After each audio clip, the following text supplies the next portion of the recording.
Le président du Burkina Faso, Thomas Sankara, se rend au Conseil de l'Entente pour une réunion avec ses plus proches collaborateurs. Comme d'habitude, il se déplace dans sa voiture officielle, une Renault 5. Il est un peu plus de 16h30 lorsque le charismatique Thomas Sankara ainsi que 12 de ses compagnons sont exécutés. À ce jour, les conditions précises de son assassinat ne sont toujours pas élucidées.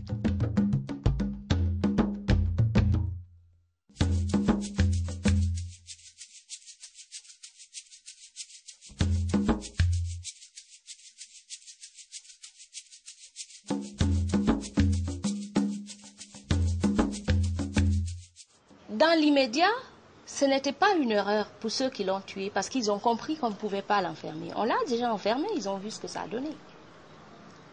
Alors, tant qu'il est vivant, il y aura ses partisans et il va sortir de prison un jour. Et quand il va en sortir, il sera plus grand. Donc, il fallait le tuer.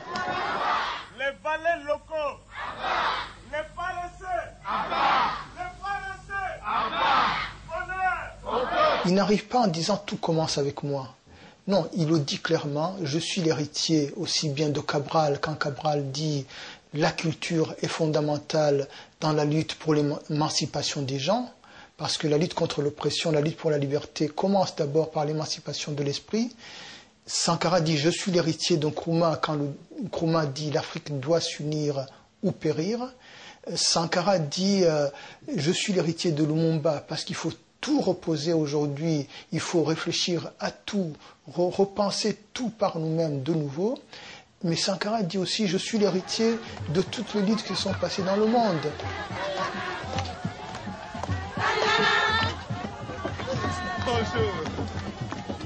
Il faut avoir la mémoire et à partir de cette mémoire-là, construire l'avenir.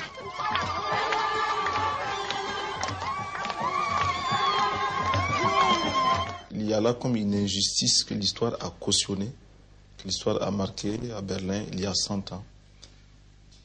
Loin de l'Afrique. Mais contre l'Afrique.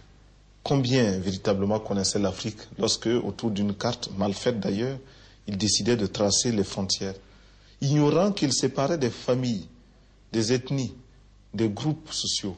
Comment ce groupe d'hommes peut décider pour des millions et des millions d'autres hommes qui vivent dans des contrées lointaines, avec leur civilisation, avec aussi le schéma de leur évolution. Berlin a consacré la barbarie de la colonisation et aussi le mépris, le dédain souverain que des hommes peuvent avoir contre d'autres hommes. Après 3 mois de négociations, la conférence de Berlin se termine le 26 février 1885 par un accord signé en présence de 14 nations européennes et des États-Unis. Il réglemente la navigation et le commerce depuis les côtes jusqu'à l'intérieur des terres africaines et codifie l'occupation ou l'annexion de nouveaux territoires. À Berlin, ce sont les règles du dépeçage de l'Afrique qui sont ainsi posées, mais aussi toute la configuration géopolitique du continent africain avec ses frontières actuelles, sans qu'aucun des peuples ou des rois africains n'ait été informé ni consulté. Durant la colonisation, des Africains se sont dressés contre les colonisateurs. Ils ont été bien souvent battus. Et nous savons que même des Africains ont trahi d'autres Africains. Et cela a été bien généralement ce sur quoi le colonisateur s'est appuyé. Vous n'avez qu'à regarder l'histoire. Pour coloniser le Burkina Faso, il a fallu amener des Africains d'autres régions qui, eux, étaient déjà considérés comme ayant franchi le pas, le saut qualitatif pour entrer dans la colonisation. Ils disaient Yabon Banania déjà, eux. Ils étaient plus avancés, plus évolués. Ils pouvaient les utiliser pour coloniser d'autres et ainsi de suite. Le rouleau compresseur était initié. Les années 60, ce sont les années de l'espérance, avec l'accession de la plupart des pays à l'indépendance. La décennie des années 60, c'est la décennie de la lutte contre le sous-développement. Et il y a quelques résultats. Au niveau économique, par exemple, certains pays enregistrent des taux de croissance de 6 à 7%. Ensuite, les années 70, ce sont les années de ce que j'appellerais le mal développement. On voit ici et là de grandes réalisations, mais tous les signes du mauvais développement sont déjà là. Nous avons à peu près à l'époque un médecin pour environ 100 000 personnes. Vous avez moins de 25% de la population qui a accès à l'eau potable. La mortalité infantile, c'était l'une des plus élevées du monde.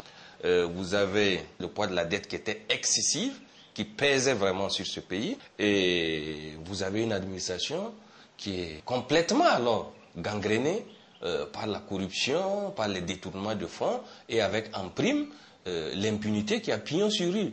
On parlait beaucoup de Thomas Sankara. Je parle de 1979 à peu près. Il était à l'époque à la tête en quelque sorte des commandos d'élite à Pau. Et donc on parlait de cette brigade de parachutistes qui avait une énorme influence sur le pays. Il y avait déjà eu des manifestes du ROC, c'est-à-dire le rassemblement des officiers communistes, qui s'était constitué avec d'ailleurs Sankara, Compaoré et d'autres camarades, et qui avait diffusé un certain nombre de documents, et on en parlait beaucoup. C'est quand le colonel Cézerbo a pris le pouvoir des mains du général Lamizana, qu'il a été appelé comme secrétaire d'État à l'information auprès du colonel Cézerbo. Il y est allé, bon, de mauvais gré, il n'a pas voulu, mais ça a été un ordre. Il était un peu la vedette principale de ce gouvernement, et pour les observateurs étrangers que nous étions, il paraissait comme la figure montante et destiné, bien entendu, à avoir un rôle politique important dans le pays. En obéissant à l'ordre qui lui a été donné d'entrer dans le gouvernement, il avait donné un délai. Et il disait qu'à l'issue de ce délai, il se retirerait. À l'issue du délai, il a demandé à être libéré de sa mission, de ses fonctions, ce que la hiérarchie n'a pas voulu entendre. Il a claqué la porte, si on peut s'exprimer ainsi, pour dire malheur à celui qui bâillonne son peuple. Donc c'est étant à Dédougou qu'il a été sollicité par ses camarades, jeunes officiers, pour opérer un coup d'État qui a amené au pouvoir le médecin commandant Jean-Baptiste Ouédraogo, à la tête donc du Conseil de salut du peuple. On voyait clairement se dessiner deux camps. Par exemple, vous avez à l'époque le président qui était Jean-Baptiste Ouédraogo. Quand vous écoutez son discours, qui est un discours soft, à la limite convenable, entre griffes, libéral, de l'autre côté, vous avez le discours de son premier ministre, qui était à l'époque un capitaine qui s'appelait Thomas Sankara, qui était un discours suffisamment musclé, progressiste, nationaliste. Né en pleine guerre froide, le mouvement des non-alignés s'est voulu tout d'abord comme une force affirmant notre droit de pays et de peuple souverain à choisir librement et sans inféodation nos propres voies pour le progrès de nos peuples, à choisir librement nos amis dans le monde sur la base de leur attitude concrète devant l'aspiration de nos peuples à la libération du joug colonial, néocolonial ou raciste, à l'indépendance, à la sécurité, à la paix et au progrès économique et social. Lui éviter la sclérose que l'impérialisme et le néocolonialisme affolés tentaient de lui imposer par les chantages économiques et politiques. Son discours correspondait en ce moment-là à l'aspiration de la majorité du peuple. Et je crois que c'était un Premier ministre flamboyant qui effaçait, il éteignait même l'action de son chef. Il n'y a rien de commun en effet entre les deux hommes, ni dans les idées ni dans leurs personnalités respectives. Si Jean-Baptiste Ouédraogo choisit alors Thomas Sankara comme Premier ministre, c'est uniquement en raison de la pression de la rue. Sankara était en effet déjà populaire, notamment auprès des jeunes, bénéficiant d'une image d'homme de progrès. Mais très vite, le décalage entre les actions du président et le discours révolutionnaire du Premier ministre est tel que son limogeage est exigé et obtenu par l'aile droite du Conseil du salut du peuple. Le 17 mai 1983, Thomas Sankara est mis aux arrêts 4 mois seulement après son entrée en fonction. Il est libéré quelques jours plus tard grâce à la pression de la rue et des manifestants. Sankara, son frère adoptif Blaise Compaoré et des jeunes militaires préparent la révolution. Sankara symbolisait pour toute notre génération une Afrique qui osait relever un peu la tête. parce que souvenez-vous, quand Sankara émerge, l'Afrique est en proie à la désespérance. Les années 80, ce sont les années de la corruption généralisée, de la famine, des guerres qui émergent. Et là, tout d'un coup, il y a Sankara qui émerge et qui dit, avec des paroles simples, mais aussi fortes, que la famine, ce n'est pas une fatalité, les guerres ne sont pas des fatalités, la corruption n'est pas une fatalité. La jeunesse était suffisamment mûre. De là est partie, en réalité, cette révolution-là. Et ce qui fait que ceci, les forces militaires que l'on pourrait considérer progressistes, en alliance avec un certain nombre de forces de gauche, ont pris le pouvoir le 4 août 83. Quand il est arrivé au pouvoir le 4 août, je crois que pour nous, jeunes en plus, c'était un juste retour des choses, parce que c'était lui qu'on voyait. Portés par leurs partisans, Thomas Sankara et ses compagnons d'armes Blaise Compaoré, Jean-Baptiste Lingani et Henri Zongo prennent le pouvoir. Depuis l'indépendance, le 5 août 1960, la Haute-Volta vit au rythme des coups d'État. Celui-ci se fait sans effusion de sang. Le président Ouédraogo est arrêté puis libéré 2 ans plus tard. À ce jour, il est toujours médecin dans une clinique de Ouagadougou. Aussitôt au pouvoir, les nouveaux leaders installent le Conseil national de la Révolution. Thomas Sankara est nommé président, un gouvernement est constitué. Depuis 20 ans, la France avait regardé sans broncher les différents coups d'État se succéder en Haute-Volta. Mais cette fois-ci, à Paris, le gouvernement et les services secrets s'inquiètent de l'arrivée au pouvoir de cette révolution ouvertement marxiste. Du leader Thomas Sankara, ils connaissent certes ses discours enflammés comme secrétaire d'État à l'information ou comme Premier ministre. Mais surtout, ils savent son intérêt pour les révolutions marxistes, en particulier celle de Madagascar, qu'il a pu découvrir lorsqu'il était en formation sur la Grande Île. Nos objectifs se limitent à des prétentions bien simples, bien élémentaires, à savoir nourrir d'abord chaque Burkinabé, l'instruire, le soigner, le vêtir et également lui donner la possibilité de son épanouissement culturel, de son expression quotidienne.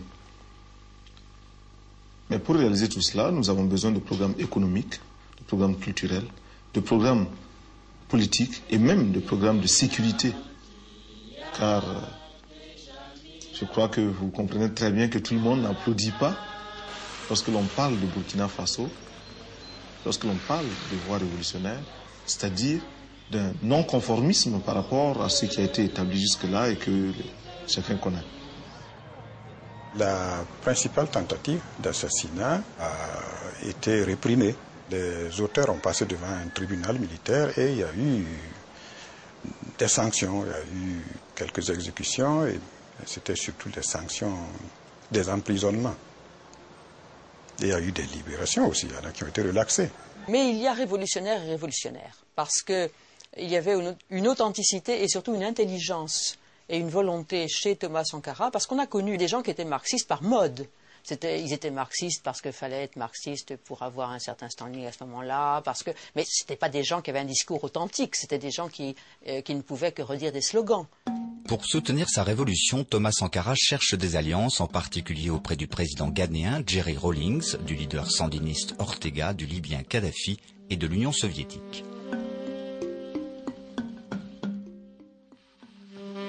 Le contexte géopolitique lui est favorable. Les pays voisins comme le Ghana, le Bénin ou le Congo ont adopté le socialisme pour modèle politique. Les pays du mouvement des non-alignés sont sensibles à la fougue de ce jeune militaire qui exprime avec force et conviction les rêves qu'il habite depuis les années 70. Des rêves qu'ils sont nombreux à partager avec lui. Si la révolution de Sankara soulève espoir et enthousiasme en Haute-Volta et dans de nombreux pays, il doit rassurer en particulier ses voisins sénégalais, maliens, ivoiriens, mais aussi et surtout la France.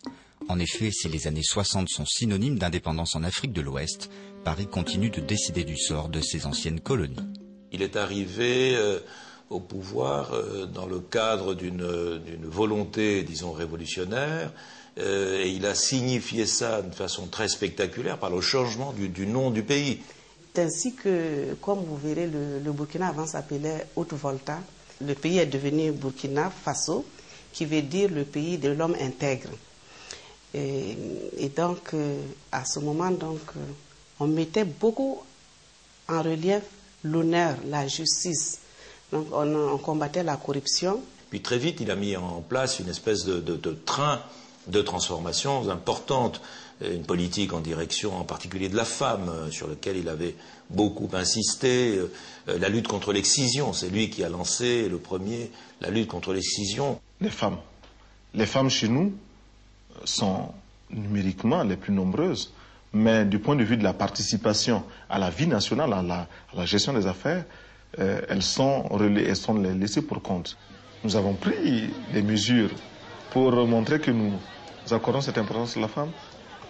Épanouissement du couple égale épanouissement familial égale essor national. Eh bien, nous avons imposé que le marché soit fermé aux femmes. Seules les vendeuses y avaient accès. Et les hommes qui voulaient que les repas soient à point pour le déjeuner, pour le dîner, eh bien, ils devaient eux-mêmes faire le marché.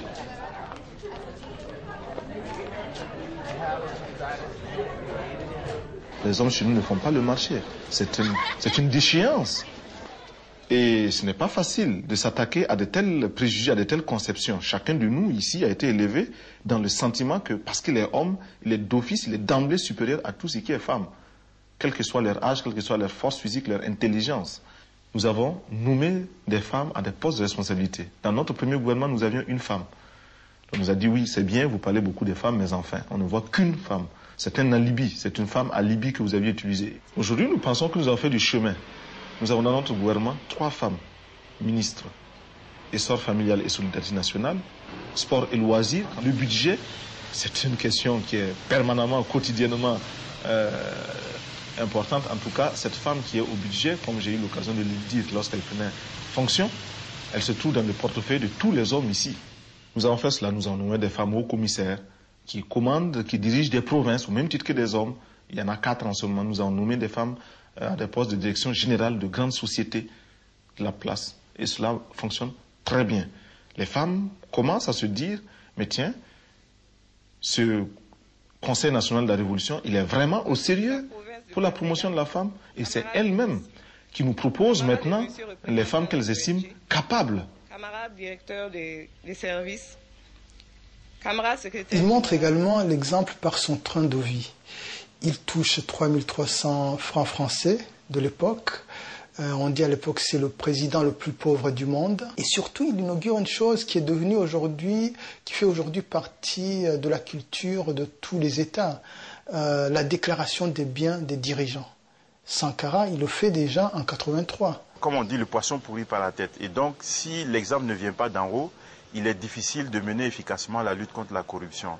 Et je peux dire que sur ce plan, jamais le Burkina n'a engrangé autant d'acquis dans la lutte contre la corruption que sous la révolution burkinabé. Il fait des choix économiques.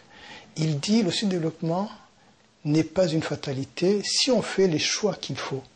Et ces choix, il les résume dans une phrase très forte. Il dit il faut choisir entre le champagne pour quelques-uns ou l'eau potable pour tous. Il y avait eu la génération qui avait lutté contre le colonialisme. Sankara fait partie de la nouvelle génération, puisqu'il était extrêmement jeune, la génération qui s'oppose au néolibéralisme, ce qui est beaucoup plus difficile à faire, parce que ce n'est pas contre la souveraineté et l'indépendance du pays qui est acquise, mais contre la souveraineté économique, ou la souveraineté alimentaire, ou la souveraineté en matière de production. Et c'est dans cette perspective qu'il avait lancé son idée de produire burkinabé, consommer burkinabé. Un peu une idée qui était celle de Gandhi, finalement, en Inde. Thomas Sankara s'est inscrit dans cette tradition de la résistance active par le boycottage, en quelque sorte, économique et par la transformation de l'économie. Il refusait les aides qui étaient conditionnées, que ce soit aussi bien des pays dits socialistes que du Fonds monétaire international.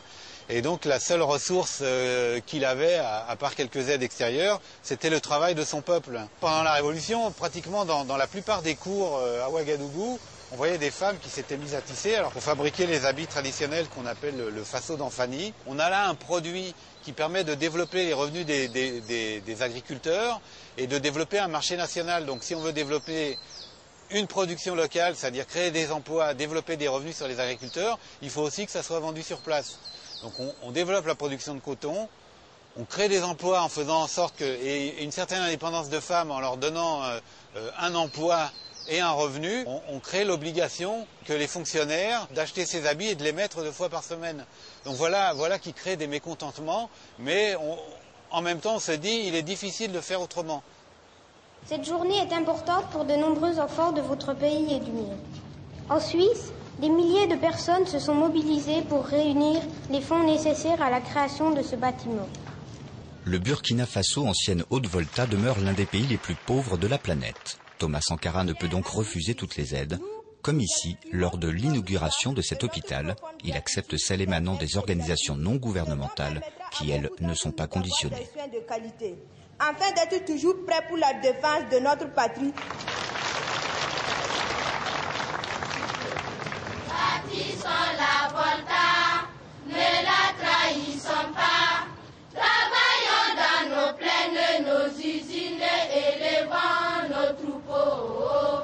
C'est là la dignité, la personnalité. Sous la révolution burkinabé, il y a des progrès importants qui ont été enregistrés en matière d'éducation. Par exemple, le taux de scolarisation a été pratiquement doublé en 2-3 ans par ce régime-là. Également, sur le plan sanitaire, beaucoup d'investissements ont été faits pour assurer une couverture vaccinale au maximum d'enfants, pour construire également des postes de santé primaires. On a réussi à faire une couverture de 9000 hectares de sites anti-érosifs de 1960 à 1983. Par an, on ne faisait qu'une couverture de 300 hectares.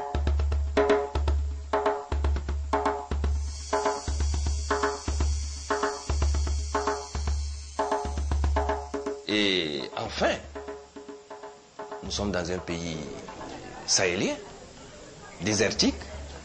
On a construit quand même 32 barrages. En 4 ans de gestion du pouvoir révolutionnaire, on a construit 32 barrages contre 20 de 1960 à 1983. La révolution s'attaque aussi au problème de sécheresse qui frappe les habitants installés sur les terres arides du Sahel. Pierre par pierre, à main nue, en construisant des barrages, les villageois prennent en charge leur propre destin.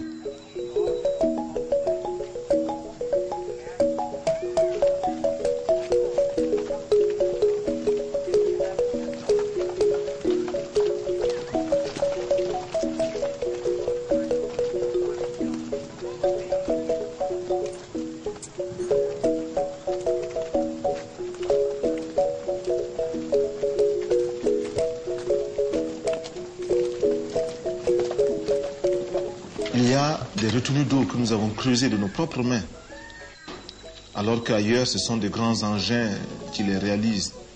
Nous n'avons pas ces moyens pour les faire. Nous les avons réalisés de nos propres mains. Les populations ont travaillé jour et nuit pour construire des écoles. Il y a des dispensaires que nous avons pu construire. Il y a des routes que nous avons refaites, des ponts que nous avons refaits. Il y a des logements qui ont été construits, 500 villas en 4 mois.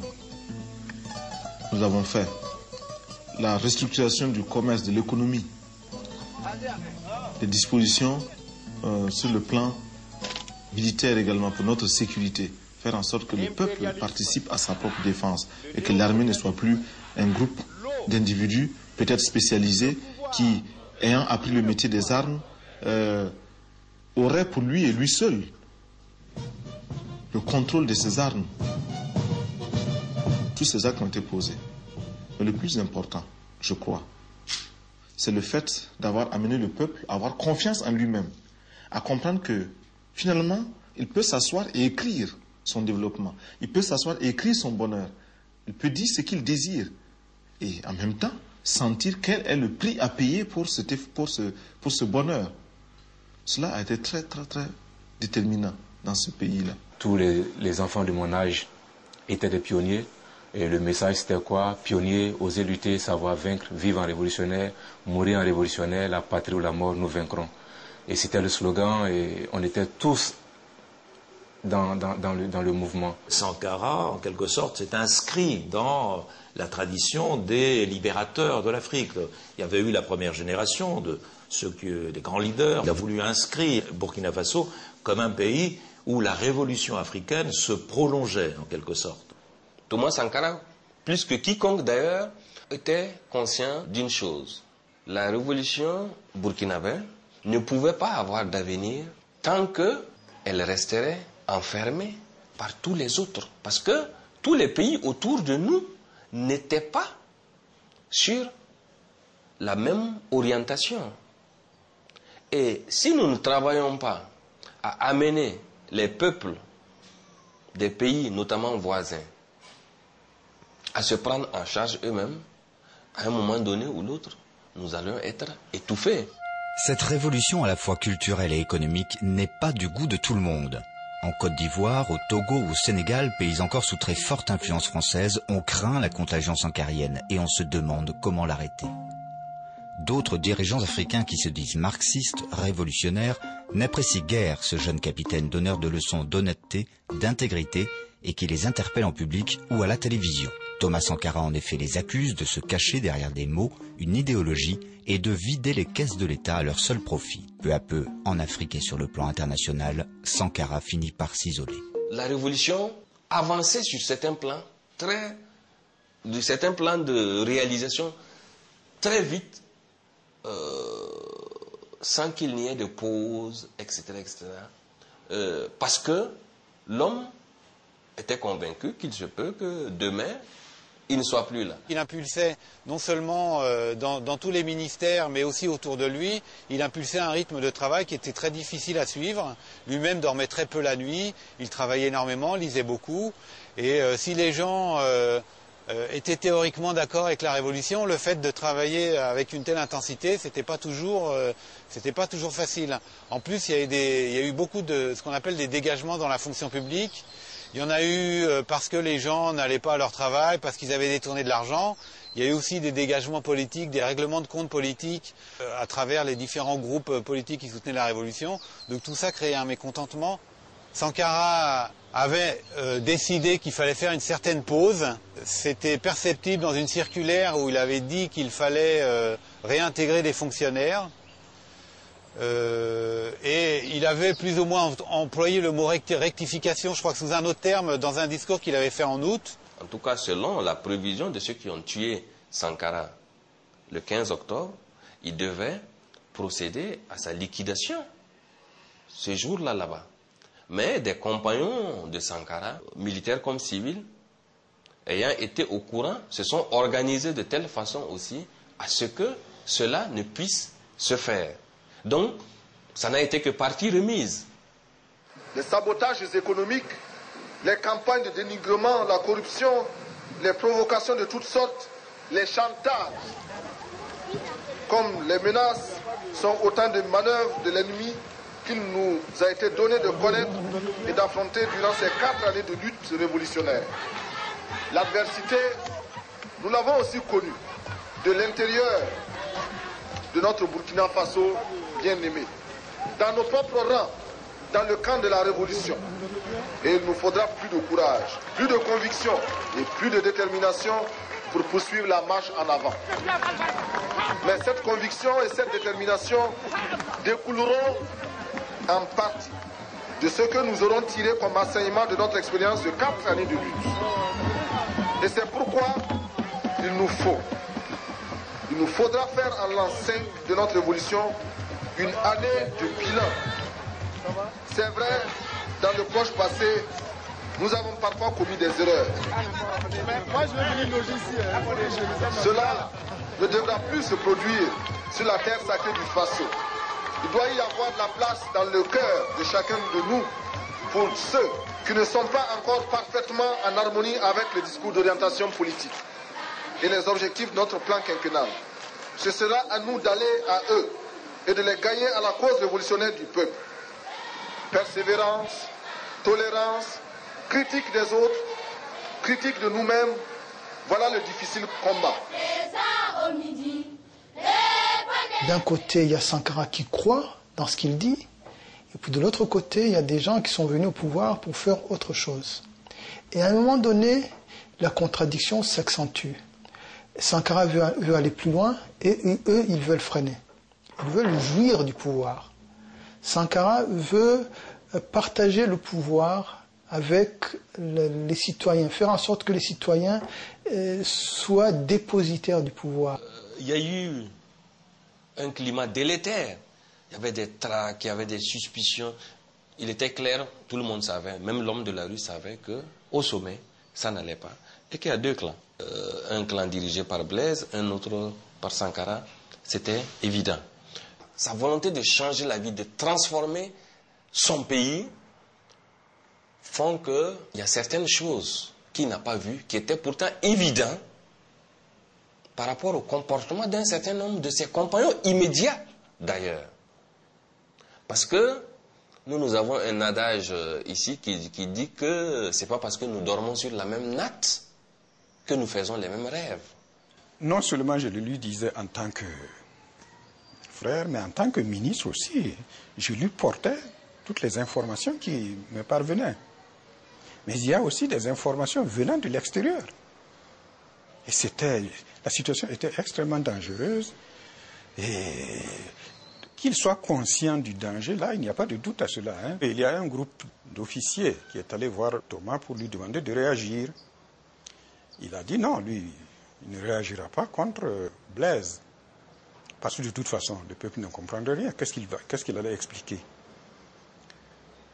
Donc, il a dit qu'il est prêt à subir ce qui peut lui arriver. Mais il n'a jamais dit expressément il va m'assassiner ou quelque chose comme ça. Non. Il dit que même s'il va m'assassiner, moi, je ne réagirai pas contre lui. Et vous aussi, je vous interdis de toucher à un seul cheveu de Blaise. Si vous me désobéissez et vous tuez Blaise, c'est moi qui vais vous faire fusiller sur la place de la Révolution. Et ensuite, je rends ma démission. Quand j'ai vu Sankara en septembre, on pouvait déjà voir au fond de ses yeux la tristesse. Comme si, au fond de lui, il se disait que l'échec était déjà consommé. Sankara, avant, c'était l'enthousiasme. Quand on le voyait dans ses yeux, dans son sourire, il y avait l'enthousiasme de quelqu'un qui est porté par un rêve, de quelqu'un qui a une conviction, et qui est vraiment en train de changer le monde. Il me dit, mais qu'est-ce que tu veux qu'on fasse? Tu veux qu'on les arrête et qu'on les fusille? Je ne le ferai jamais, parce que je ne serai pas celui par lequel on dira que la révolution mange ses enfants. Beaucoup de personnes et de personnalités sont passées en famille pour demander au père d'intervenir auprès de Thomas parce que c'était la dernière issue pour contrecarrer ce qui se préparait, qui était visible. Thomas est venu. Quand il est arrivé, il a démenti, il a dit non, on ne doit pas nous inquiéter qu'il n'y a rien. Que même lui couché là, personne n'ose monter sur lui. Lui qui connaissait mieux que quiconque, Blaise, pouvait le penser. Mais il le disait pas. La personne avec laquelle il a tout commencé, que cette personne se soit éloignée de lui, pour lui c'est déjà un échec, c'est déjà la mort de la révolution. Donc quelque part, qu'il soit assassiné physiquement, cela ne change rien pour lui. Je crois qu'ils ont eu un entretien. Ça aurait pu quand même calmer la situation. Oui, mais là, s'en tenir à cela, ce n'est pas tenir compte des camps, des deux camps. Parce que de chaque côté, chacun poussait son bonhomme pour qu'il agisse. À l'intérieur même du pays, l'état de grâce dont a bénéficié la Révolution semble bien loin. Les réformes, trop rapides, mal comprises, commencent à agacer fonctionnaires, syndicats, chefs coutumiers. À l'extérieur, la France, notamment avec l'appui de son allié la Côte d'Ivoire, joue sur les divergences palpables entre la droite et l'extrême gauche du Conseil national de la Révolution. Tout est à leur prêt pour passer à l'action.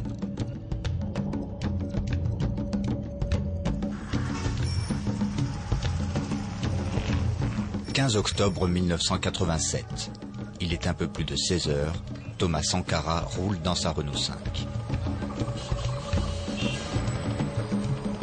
le 15 octobre devrait se retrouver l'organe exécutif de la Révolution, ce qui s'appelait le Conseil national de la Révolution. Il devait se retrouver en réunion dans la nuit justement pour poser en débat les contradictions qui étaient de plus en plus évidentes, qui étaient dans la rue, entre deux courants idéologiques au sein de cette révolution.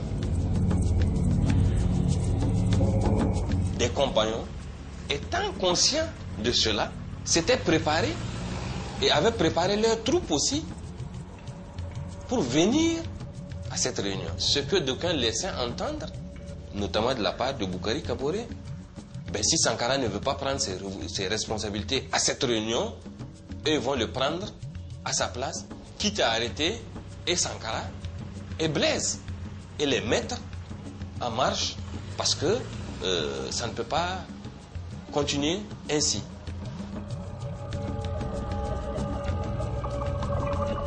Thomas Sankara est nerveux mais pas inquiet.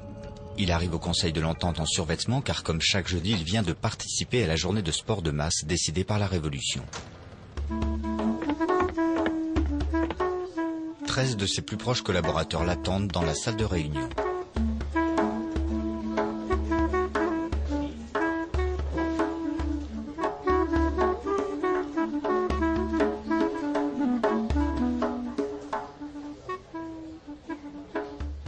Il y a une voiture dans laquelle ont embarqué 6 à 7 personnes.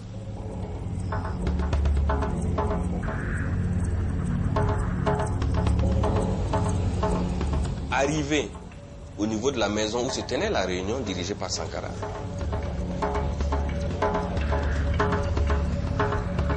À peine on avait commencé nos rencontres. Hein?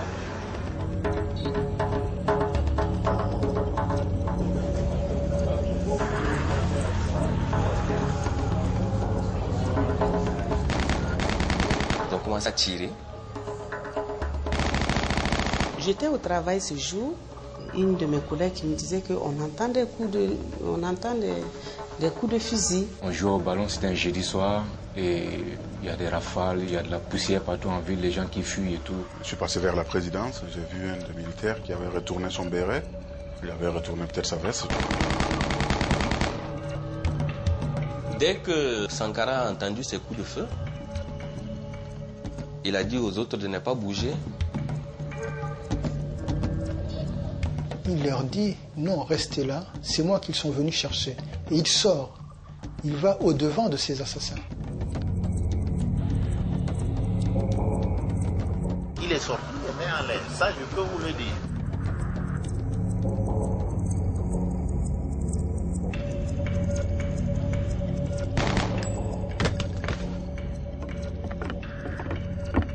Et dès qu'il est sorti de la salle, il a été exécuté. Et quand il a été exécuté, les exécutants sont rentrés dans la salle, ils ont tiré sur tout le monde. Sankara et 13 de ses conseillers sont abattus. Un seul, Alouna Traoré, laissé pour mort, survivra.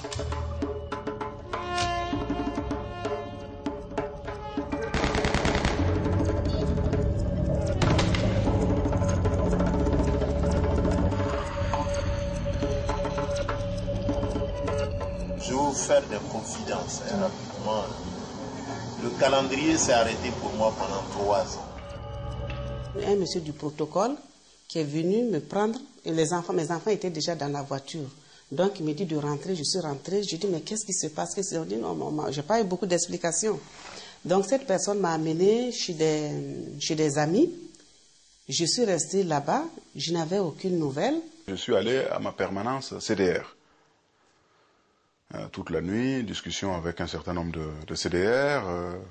Il y en a qui disaient oui, bon. Et c'est là que nous avons entendu le premier communiqué. Les différentes instances étaient, et responsables des instances étaient démis de leurs fonctions. Donc le communiqué était signé, capitaine Blaise Compaoré. Tout le monde avait les yeux hagards, pourvu que le PF, le président du Faso,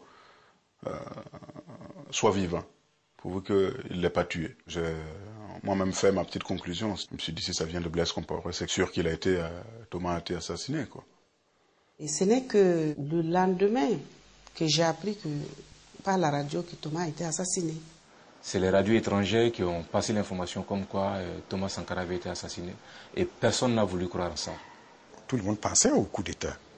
Mais véritablement, on ne pensait pas qu'il y aurait des assassinats en masse comme cela a été le cas le 15 octobre. Le scénario le plus imaginé était qu'il arrête Sankara et demande à la population, aux CDR et autres de rester tranquilles.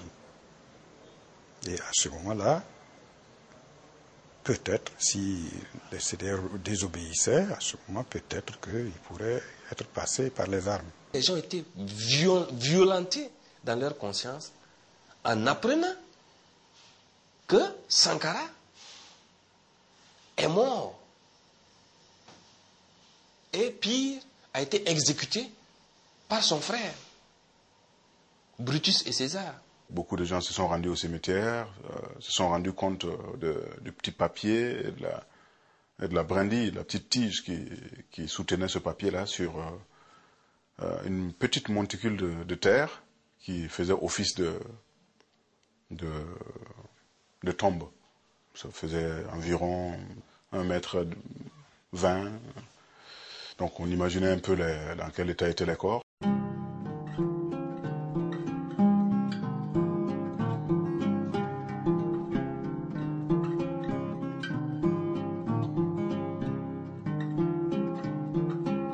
Il y a des gens qui ont accédé, qui ont pris le pouvoir avec lui le 4 août 83, mais qui rêvaient, parce qu'ils ont le pouvoir, d'avoir aussi, comment dirais-je, les honneurs et les bienfaits du pouvoir. Et du même coup, le comportement et la pratique de Thomas Sankara étouffaient leurs rêves. Ceux qui ont eu intérêt à mettre fin au processus révolutionnaire au Burkina ont compris cela et ont vu cela en Blaise Compaoré, ce qui a été relativement facile à le désigner comme l'homme qui allait commettre cet acte, allait poser cet acte ignoble. On ne choisit pas n'importe qui pour faire une telle basse besogne, quoi. L'élimination de Sankara a été pensée et prévue par les services français. Pour nous, ça n'a fait aucun doute, puisque Sankara, sur plusieurs points, allait à l'encontre des intérêts de la France-Afrique. Focard, dans ses mémoires, ne dit à aucun moment, évidemment, j'ai donné l'ordre d'assassiner un tel. Ça va de soi. Mais tout ce qu'il montre par ailleurs montre qu'il tirait toutes les ficelles. Mitterrand a eu ses réseaux, mais les réseaux avant Mitterrand, c'était Focard, et après Mitterrand aussi d'ailleurs, puisqu'il a repris les réseaux pour Jacques Chirac. Il gênait tous les gouvernements de la France-Afrique, de par d'abord uniquement sa lutte sans limite contre la corruption, ce qui est une pétaudière dans n'importe quel de ces pays. La suite des événements l'a montré, puisque Compaoré a réintégré le giron des pays africains amis de la France. Il s'est réconcilié avec Houphouët-Boigny, il a repris le style des chefs d'État amis de la France. Il y a eu une normalisation avec lui de la politique burkinabé. Le précaré français, même si s'est effrité un peu, existe toujours. Et que Houphouët n'étant plus là, la France a trouvé un remplaçant à la personne de Blaise Compaoré, qui joue aujourd'hui le rôle du garant des intérêts de ce précaré-là dans la sous-région. Le modèle lancé par Thomas Sankara, ce modèle de transformation, d'indépendance, d'autonomie économique et politique, ce retournement d'alliance, bien entendu, que signifiait également la révolution sankarienne, ne pouvait pas plaire, par exemple, bien sûr, à Paris, qui conduisait à l'époque une politique africaine très musclée, cherchant à avoir à tout prix des gouvernements dociles, pouvait finir par se répandre comme modèle dans des pays voisins, le Niger, le Tchad, la République centrafricaine, enfin dans le Sahel. Et bien entendu, ce sont des régions qui déjà à l'époque étaient des régions soumises à une très grande surveillance, contrainte, mainmise des anciennes, soit des anciennes puissances coloniales, soit, bien entendu, de puissances comme les États-Unis qui surveillaient déjà cette région. Au début du nouveau millénaire, Blaise Compaoré est toujours au pouvoir. Il a lancé le programme dit de rectification. 20 ans après, que reste-t-il des idéaux de la Révolution? Qu'en est-il de cette fameuse rectification? Certaines réponses données aujourd'hui attestent de l'abandon de l'esprit de la révolution sankarienne au profit d'intérêts partisans et financiers bien peu glorieux. C'est sur le site internet de l'ONU que l'on voit des parties traitant de l'implication du Burkina dans le trafic d'armements et de diamants en Angola. Vous avez des rapports officiels internationaux qui traitent également de l'implication du Burkina dans les atrocités au Libéria, en Sierra Leone. Vous avez un régime qui est là, qui depuis l'assassinat de Thomas Sankara s'est spécialisé dans les troubles, je préfère ce terme flou, dans les troubles dans beaucoup de pays. La crise qui est née en Côte d'Ivoire, l'attaque du 19 septembre est bel et bien partie du Burkina. Mais le Burkina ne peut pas former des rebelles. Le Burkina ne peut pas introduire des armes en Côte d'Ivoire à l'insu de la France. C'est pas possible. Chaque fois qu'il y a des dénonciations ou des sanctions concernant le Burkina ou Blaise Compaoré, la France, dans les instances décisionnelles internationales, prend toujours la défense de Blaise. Qui, de l'intérieur ou de l'extérieur du Burkina Faso, a commandité l'assassinat de Thomas Sankara? Quand et pourquoi? Autant de questions restées sans réponse puisqu'il n'y a jamais eu d'enquête officielle. En 1997 pourtant, soit 10 ans après sa mort, la famille de Sankara entame au Burkina Faso de multiples procédures judiciaires pour obtenir la vérité et la justice. Face à l'obstruction des différentes instances burkinabées, elle porte l'affaire devant le Comité des droits de l'homme de l'ONU.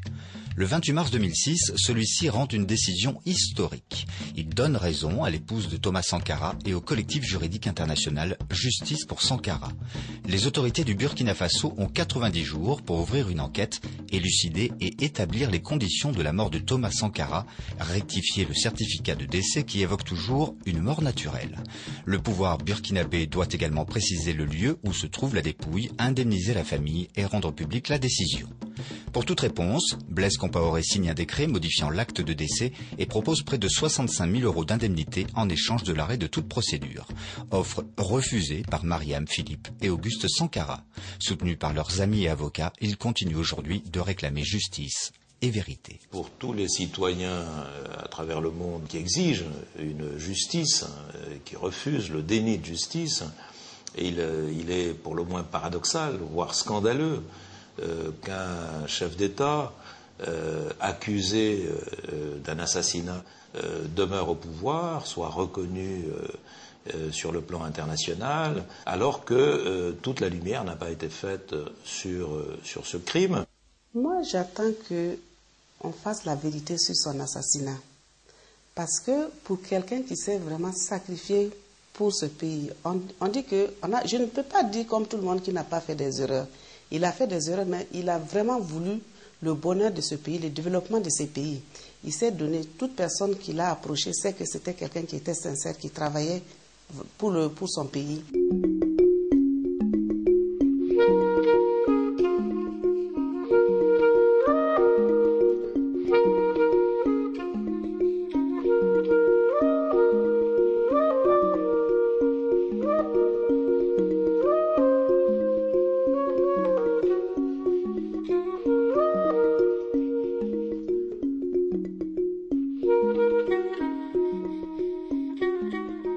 Moi je dis, si les Français sont fiers du général de Gaulle, moi en tant que Burkinabé, je dois être fier de Thomas Sankara. J'ai composé des chansons sur lui et chaque fois que j'ai des émissions sur la radio, je n'hésite pas à citer Thomas Sankara. Je n'hésite pas à le citer aux côtés de gens comme Mahatma Gandhi, comme Martin Luther King, comme Malcolm X, des gens qui ont rêvé pour l'humanité. Thomas Sankara, c'est l'idole des jeunes. Et il n'a pas été atteint par l'usure du pouvoir. Il a suscité un espoir, il a porté cet espoir. Et quand un jeune continue à dire la patrie ou la mort, ils se reconnaissent à travers lui. Les idées de Sankara demeurent non seulement enracinées dans tous ceux et toutes celles qui, au Burkina Faso, souhaitent de nouveaux changements et d'autres changements, mais aussi à l'échelle de l'Afrique, voire ailleurs. C'est donc un héritage idéologique et politique qui se maintient et que finalement son assassinat n'a pas pu réduire, car on ne tue pas les idées.